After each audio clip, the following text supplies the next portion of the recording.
What is going on, guys? Welcome back to the channel. Panthers Advice. Today, man, we're gonna go down this rocky road with Steve Smith, and I feel like this won't be the end right here. All right, we're talking about Steve Smith, McMillan, the draft. I mean, Canales. Did we mess up? Did we not mess up? You know, are we overreaching? Why is it that Steve Smith or Cam Newton we just can't get along with either the players or the organization, man? Let's get into the video, man. So we're going to kick this thing off. You got Steve Smith, you got James Paul right here talking about the Panthers draft. Let's see what they say.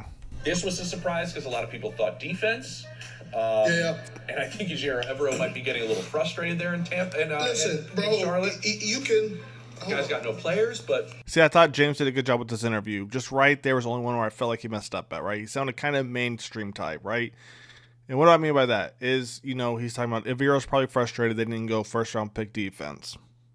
Okay, I get that. But then to go, they have no players?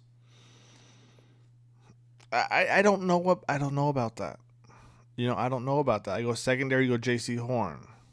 Linebackers, all right, you got Trevor Wallace, you got Josie Jewell, you got Christian Roseboom.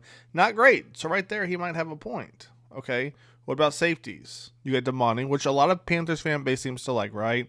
You got Trayvon Mulrig. So when it comes to safeties, all right, we're not in a bad position there, all right? What about defensive line? Tershawn Wharton as a pass rusher, Derek Brown, Bobby Brown.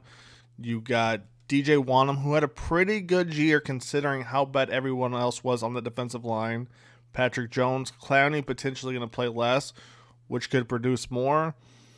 The Panthers have people. Just when it comes to linebackers, that's probably not our strongest suit. So let's just clarify when we say they don't have anyone, because we've got some pieces on the D. You know, people respond to me on social media saying that first of all, the Panthers had 9 picks, and here it goes. They used 8 of them in this order of needing help. Let's rank these. Edge rusher was number 1. So let's talk about that real quick. Edge rusher number 1. That's fine with me. Okay, and you knew that was going to happen before the season even started, but we were so focused on Bryce Young, right? How is he going to improve year 2? The reason I knew it was going to happen, I said that, was because you kicked K'Lavon Chaisson off, what, one week before opening week, right? So now you don't have a guy. Iku Leota comes in. He gets kicked off, what, by week 2, week 3? And they just started bringing in veterans. And then Clowney wasn't producing on his end, which, strong side, sometimes you got the tight end over there. I wasn't too concerned with that. But there was no pass rush anywhere. And then Derek Brown gets hurt. I mean, let's see who he lists number 2. Safety was number 2. I feel like I go back and forth on this. I feel like guys just weren't in the right position. Like, I want to blame Evero sometimes for putting Woods at the free safety position on certain coverages and certain designs, you want to say, right, schemes. I feel like Evero had the right idea, right? But I felt like there was no communication, right? We can list all of them. We can list Woods and everyone else. But I don't know that safety was a big concern, as in we need to get it. I just felt like the players we had, there was no communication, people constantly getting beat over the top. So I get it. You know, we go out, get Trayvon Mulrig, you get Lathan Ransom. That's good, but I don't know that it was a big need, to be honest. Corner number 3. This one I disagree with, and here's why. If Smith is basically basing this off of drafting McMillan in the first round, we can't go draft a cornerback first after paying JC all that money. So we got to take cornerback off the list. It's not a first round need. I hate to say it, but it's not a first round need. Do we need more depth there? Yes. Does J.C. Horn have an injury history? Yes. But you can't give him all that money and say, well, I don't know if I trust J.C. Horn or not, so now we know we get a cornerback. No, we can't do that. Number 4, D tackle. I understand getting it because it's a need. What I was shocked at was there were a little bit more impactful players on defense that I thought you needed to help calm the offensive storm. So I'm not mad at that, right? Steve Smith has a point. You can be like the Bengals and put up 40 points a game, but you better hope Joe Burrow doesn't make a single mistake, otherwise you're going to lose. And they've got Joe Burrow, they've got T. Higgins, they've got Jamar Chase. So I'm with Steve Smith there. And playing behind, you know, what I thought and what some coaches in that draft This is where he starts to kind of lose me. room thought. It's like, yo, this is not what we talked about a few hours before the draft. And I talked to several GMs. So he says right there that the Panthers, apparently a few hours before the draft, weren't going to draft McMillan. And several coaches, bro, the morning of the draft. And he's doubling down. He's saying he talked to them the morning of the draft. Maybe the Panthers fooled everybody. Maybe the Panthers told coaches and GMs they were going to go, Jalen, and then bang, they go McMillan. I don't know why we're putting so much emphasis on it, man. Parsons, the Cowboys had thought they were a shoo-in. Oh, I was told directly from the Cowboys. That was their dream pick at 12. They wanted T-Mac.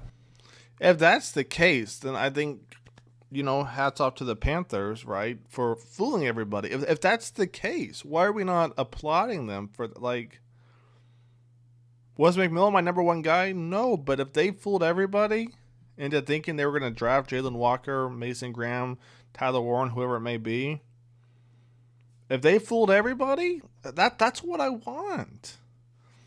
I look at the rest of the draft picks. The only one I questioned was, and I have to go back and look, was Trevor Etienne.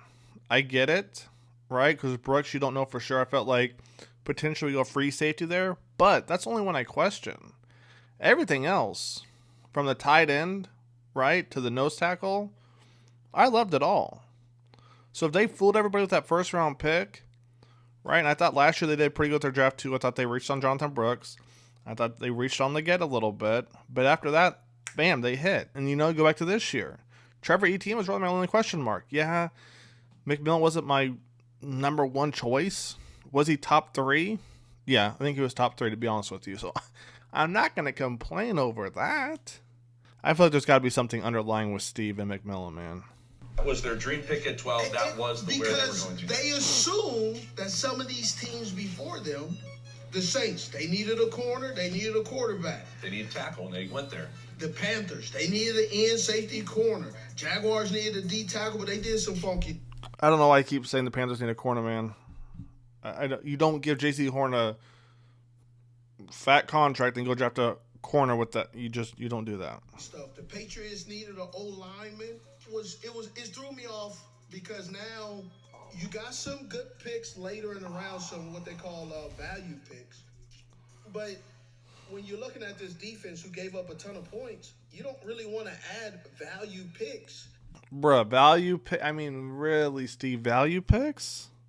Like Nick Scorton and Princely aren't top 5, top 10 coming out of the draft? I mean, I like Jalen Walker too, but I'm not going to lie. Him coming off the edge, I like if the Panthers were up by 10, 15 points, right? And why do I say that? Because Jalen Walker is a little small, right? And Jalen Walker was my pick, but he's a little small. So let's say teams start running the ball.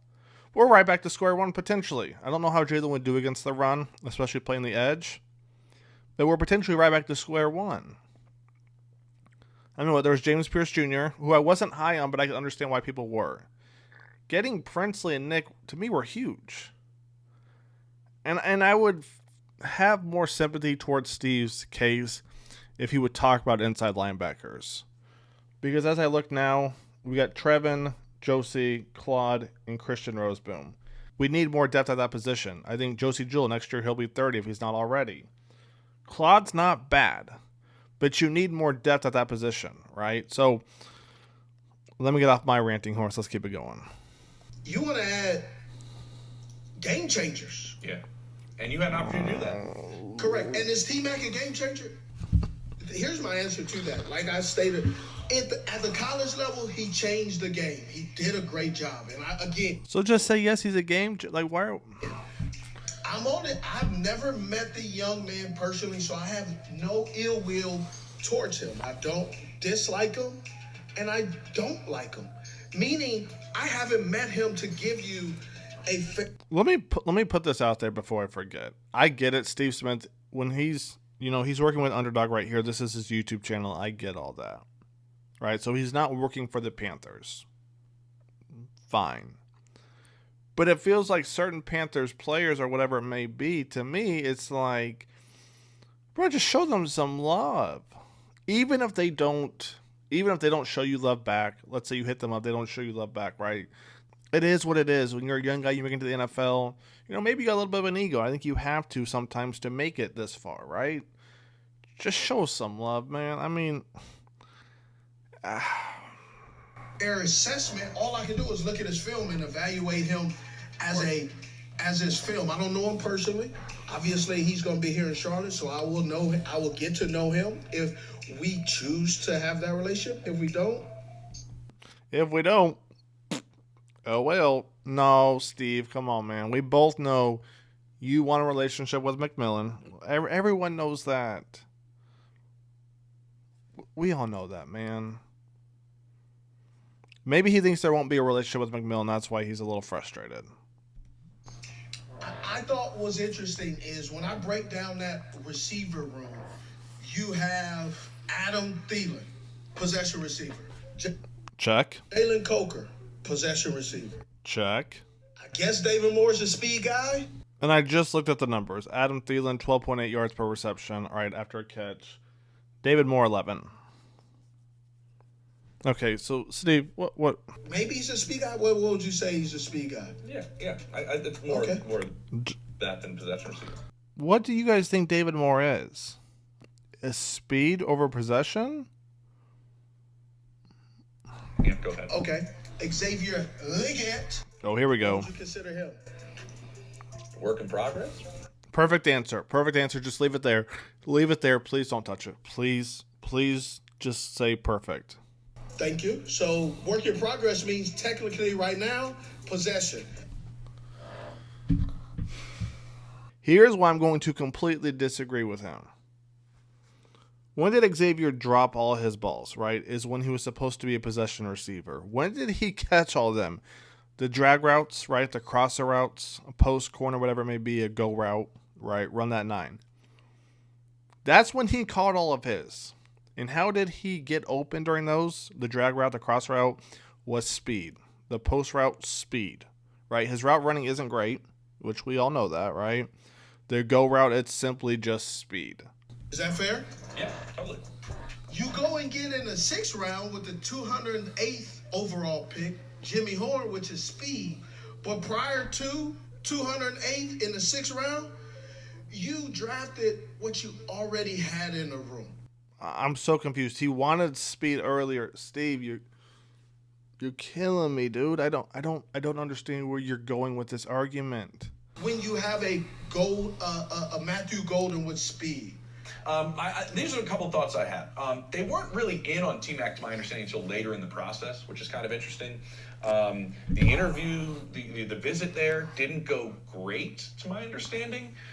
They gave him the benefit of the doubt because he'd been doing a bunch of interviews, but I'm just piecing all these things together, which is still interesting that they still picked him at 8. I think they followed up with a Zoom of some sort or something, and then it actually went a little bit better. But then there's some people that know, some people that was able to give a little bit more background on his personality.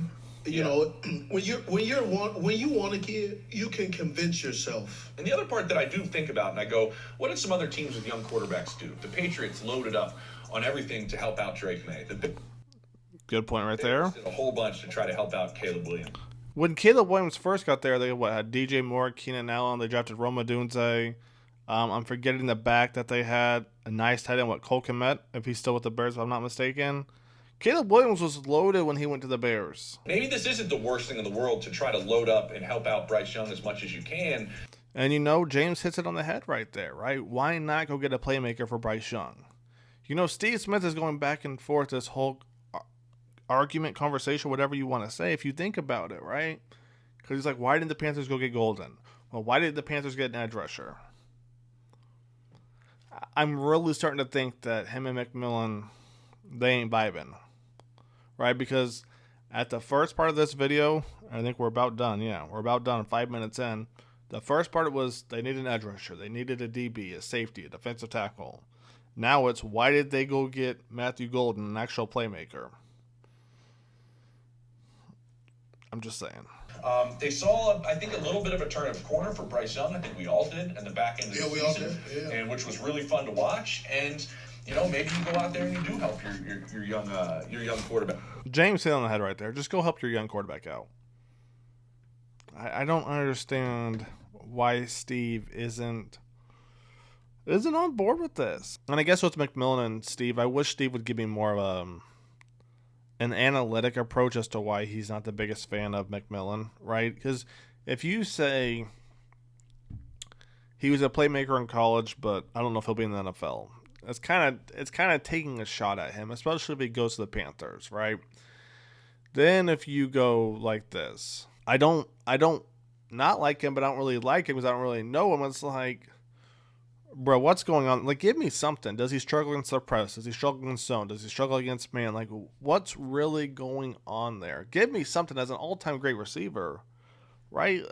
Let me inside your mind and figure out why you're not the biggest fan of this guy, other than he's not the fastest guy. But you got to remember, right?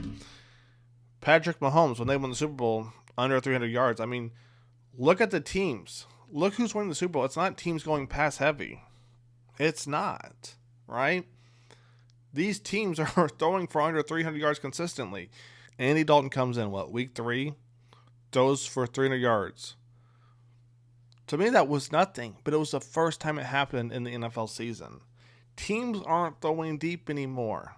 And it's not because guys aren't fast, right? There's a lot of guys that are faster than Matthew Golden in the NFL. But teams are playing so far back, which is why the Panthers got Trevor Etienne, because they want to run the ball if teams are going to do that. But Steve, I'm not following. It's not a pass heavy league like it used to be. I mean, it is. Teams are still passing, 50 times a game, but we're not taking deep shots like we used to because DBs and safeties are playing 20, 30 yards back. Unless you're the Panthers, you kind of give that up. Let me stop taking shots. But the whole speed thing, I get, right? Like, let's say you want to pierce the cover 2, right? A cover 6, right? There's a weakness. You want to make that safety choose one way or the other way. I get that, right? You can do that cover 3, cover 4 as well. But my point is, that whole deep threat, right now, it's not existent because of how defenses are playing, right? That's why they wanted to ban the cover 2, which was the stupidest thing I've ever heard, or limit how far safeties could go back. No, just run the ball, right? Just run it, which is why we got the tight end too. Now, with that being said, I've ranted for a long time. This might be my longest video. All right, with that being said, that's going to wrap it up. Pink Device is out. I'll catch you guys on the next one. Quite a few film breakdowns coming up here soon. All right, Panthers trying out some different players we're going to talk about. I mean, there's a lot to talk about. I'll catch you guys then. Take it easy. Peace.